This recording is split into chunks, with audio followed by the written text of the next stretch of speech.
Hi, my name's Angela. I'm currently a third-year pharmacy student. In this video, I want to talk about working in pharmacy school, my experience with working during pharmacy school and pre-pharmacy a little bit, and just tips and tricks that I have as far as when it comes to working in pharmacy school and just some information. So if you're interested in that, then just keep on watching. So I did work as a pre-pharmacy student. I only did 2 years of undergrad, but I did work during my freshman year and my sophomore year. I started in the fall of my freshman year, and I've only worked right now in a retail setting, and so both in chain retail settings, grocery stores, pharmacies within grocery stores. I'm not going to name any names, but I did work in 2 different chains, kind of 3, but really just 2 different chains and during my retail career. I currently am going to be employed at a hospital, so I can do videos on what a hospital experience is like, and I'll be working a little bit as a P3, but mainly as a P4 when I go on rotations. But I did work pre-pharmacy, and I worked very little during pre-pharmacy. I really worked sparingly, and that was really good to get my foot in the water. I had never worked a job actually before. I grew up on a farm, so I worked on the farm, but I never had actually worked in a real kind of work setting, if that makes sense. So it was good for me to start out slow. I did a shift every other week, so like a 4-hour shift every other week. But I realized that was really too little. I wasn't learning what I needed to learn, but my boss knew that too, and so my pharmacist in charge really started to work me up with hours, which was great. And then eventually I was working about 10 to 12 hours per week. So that usually equated to either 2 4-hour shifts or a 5-hour shift and a 6-hour shift. And then when you work in a retail setting, of course the pharmacy's open on the weekends. Some independent pharmacies they get to have their they get to have their independent stores closed on the weekends, but I worked Saturdays and Sundays, and usually a Friday. Whenever you were scheduled for the weekend, you'd work Friday through Sunday. So that was about every 3rd weekend. It just depends what kind of schedule, how many coworkers, how many other interns or technicians there are. Some people have to work every other weekend, some people just choose to only work weekends, but I worked about every 3rd weekend. So just some independent pharmacies or even some retail pharmacies have people wear scrubs, but I never worked at a place where we wore scrubs, so I wore business casual or business professional. I worked at places that had a drive-thru and didn't have a drive-thru. Probably one of the biggest negatives to retail pharmacy is drive-thrus. So that's where a lot of frustration comes from. Whenever there's problems in drive-thru, they usually take much longer than when the person's standing in front of you, and people get impatient quicker. So that's just one thing I wanted to mention when it comes to retail settings. You have the drive-thru. So the hospital setting I'll be going to, there will be no drive-thru, so that'll be a nice change. So yeah, I also had to work holidays. Usually over breaks I would pick up shifts. We did have to work during finals week and all the jobs that I worked at in the retail setting. So that was stressful, but sometimes it was even nice because you'd have a lot more dead time and you don't have to study for maybe 1 or 2 finals, and then you could work and make out that time by working. So, but yeah, pretty much you're always kind of, having to work. I was lucky.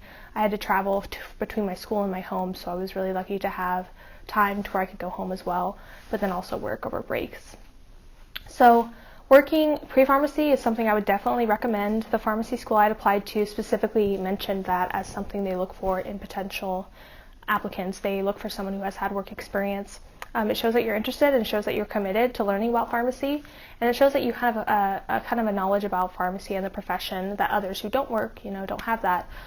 Some things that get brought up within interviews saying, what do you know about pharmacy? Do you really even know what you're going to be doing if you were to be a pharmacist? And so working in one type of setting, even as an intern or as a student, really shows that you're trying to figure that out, and that you're looking for the kind of ins and outs that come with pharmacy in a particular setting. You can't explore them all before you get into pharmacy school, but you can certainly try. It's good to keep you up on current topics within pharmacy. When you work in a pharmacy, it's pretty easy to know when a recall happens, pretty easy to know when a new law changes, or when some sort of health epidemic or health issue is happening. So it helps you keep current just by working in a pharmacy. You don't really have to do a lot of outside research. You just kind of show up and they say, oh, did you hear about this? And then you get a rundown from your pharmacist or your coworkers. So that was really nice. Something to bring up on interviews or just talking with other people in the pharmacy field. And then for me, it was really helped me solidify that this is what I want to do. My goals are not retail pharmacy, but it did help me realize that this could be a potential option for me in case I don't get a job other places. Is this something I could handle, or something that I was even, for sure that I wanted to experience at some point in my career? So it really helped me solidify that I was going to be in pharmacy. So that's why I would recommend pre-pharmacy students to try to find a job at a pharmacy, either just during breaks or like I did it during school, and so I worked while I was actually in classes, so that could be stressful for some, but like I said, if you can work with your boss, I was lucky to have bosses who said, school's a priority, that's what you're here for mainly, so we understand that, and that was really, really great, and so they helped me out a lot. So then we're getting into pharmacy school, I continued to work, and I still worked in the retail setting, and I cannot tell you how much I would recommend that to students who are in pharmacy school, is to work while you're in school. At least for me, P1 year, we had to learn the top 200 drugs, and working in a pharmacy helped me become more familiar with those drugs just right off the bat. I had already kind of known about half of them, or maybe a third of them, just by working in a pharmacy, so it takes the stress off of that assignment. But otherwise, when you start diving into all these pharmacy topics, you really get to know, like, oh, okay, well, I've seen that drug, and it's not just so foreign, or it's not so unfamiliar. It's a more familiar setting to you, which pharmacy school is already different enough. It's good to have some familiarity. So classes were a little bit less stressful, a little bit less intimidating, because these drugs were something, I guess, that weren't so foreign to me. I'd seen them at work, and I'd seen them for a long time. It's great just to have a pharmacist there who you can ask questions. A lot of the pharmacists who have interns love having them because they can constantly kind of educate them and get to form them as future pharmacists, and they love keeping themselves current as well and kind of having to get questioned like, oh, okay, do I know what this means, or do I know how this drug works? And so I was grateful to have really, really good pharmacists who I could constantly ask questions. Even just one a day, two a day, you'd be surprised how nice that is when you don't really get to ask the professor a specific pharmacy question, or maybe he or she just doesn't know, because while they are teaching you something related to pharmacy, they are not pharmacists. So getting to work in a pharmacy, and while the answers may not always be 100% accurate from your pharmacist, they're better than nothing, and they're a really good guide for other future questions and for questions in class even. So it's something really, really nice to have when you're working.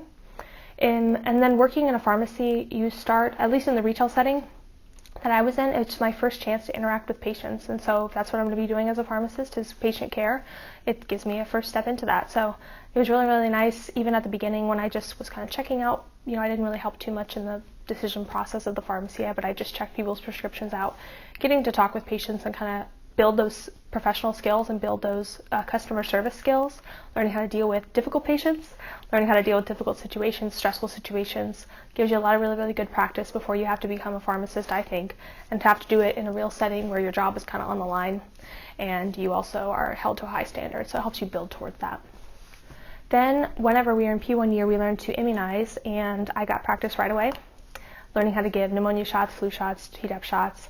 And I know some other students who didn't get a chance to work, and I think they really wanted the chance to use that skill that we had spent so much time on P1 year learning how to immunize. And so when you work, you have a chance to use that really quickly.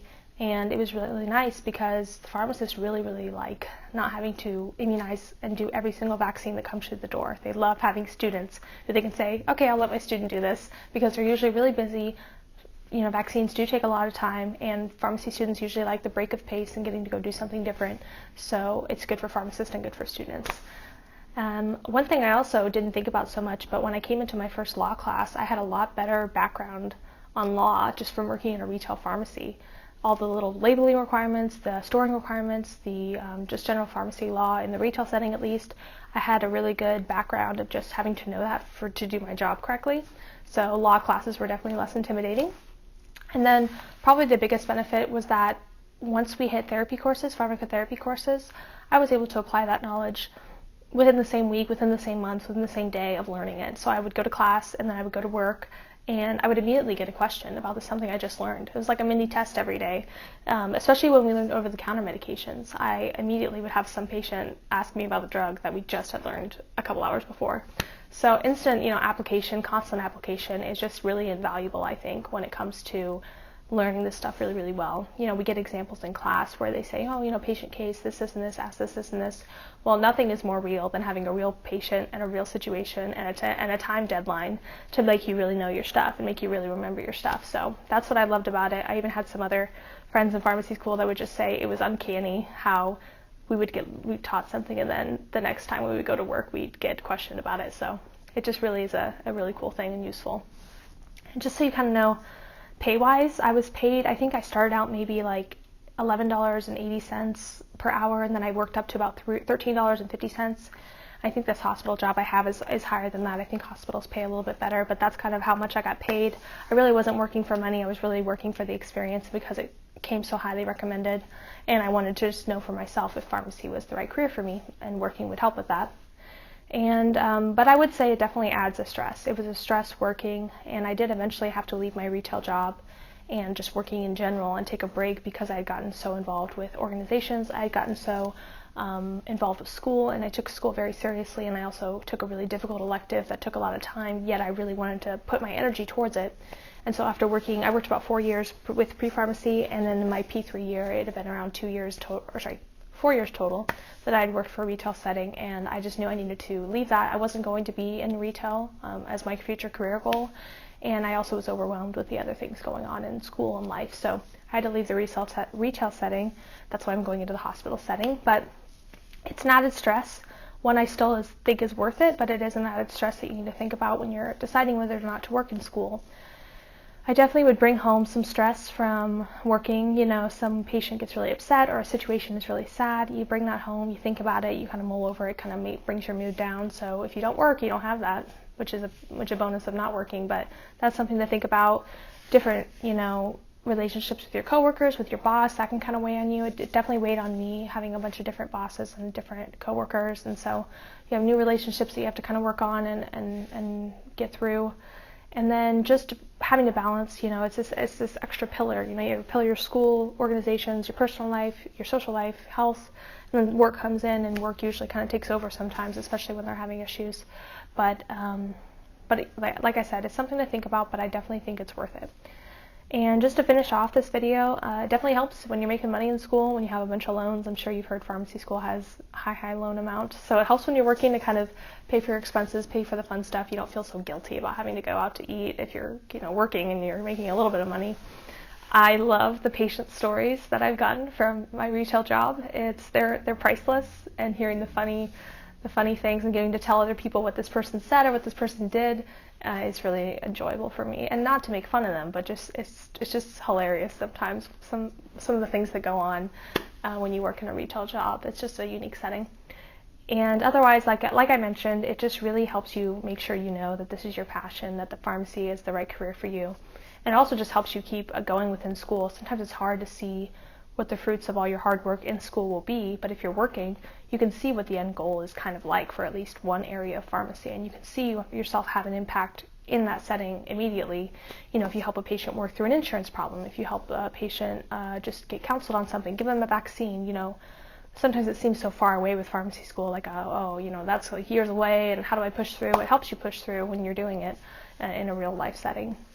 And one thing I shouldn't forget is we don't really get any huge formal training on insurance. We did have a class that covered health insurances within the US and other countries, but no one really teaches you how to deal with insurance, the processes, prior authorizations, different kind of things that come, adjudications.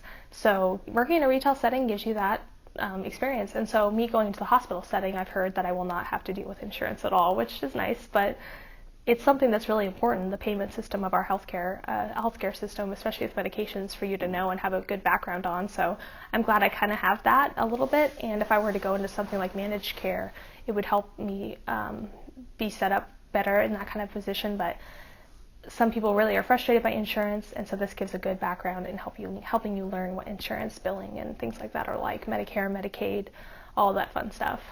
So I hope this video was helpful. If you have any questions, definitely post below, but I'll see you in the next video. Thanks.